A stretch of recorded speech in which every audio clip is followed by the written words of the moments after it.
Um, Yes. and so you're now based out of London, but presumably you still work internationally with various clients.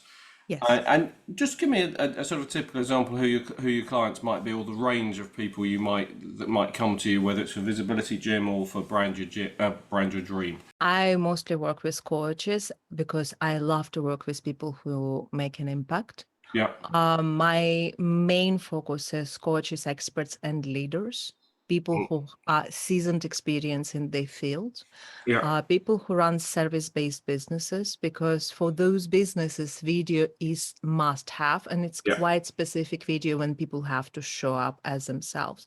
Now, for other types of businesses, sometimes you can do just product yeah, videos or business videos. So when there is no necessity but desire to do videos like that, visibility gym is still useful. yeah. But for those businesses, it's not must have. That's why I'm not promoting for them. So is it true to say that a theme within what you offer is really bringing out the expertise or the expert onto a video platform? Because it's not like you could just have a celebrity presenting a product. It's very much how the person communicates their expertise in a subject or training or coaching or whatever it is they're doing. Is that fair? I look for that more as emotional intelligence, Yeah, because when we talk on camera, our clients or our viewers, whether it's on Zoom, whether it's on YouTube, yeah, whether it's on your course, doesn't matter really.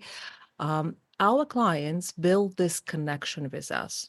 And this connection has scientific background. It's not yeah, just a likability. People say, no like trust aspect, which yeah. everybody teach, but it's not as simple as this. Because first of all, people have to build that first instinctive idea that you are not scary person. And your body language is incredibly important. Right. So if I have that fear and I don't want to show you this fear, my body will betray me, because you often now will recognize, because something will be familiar.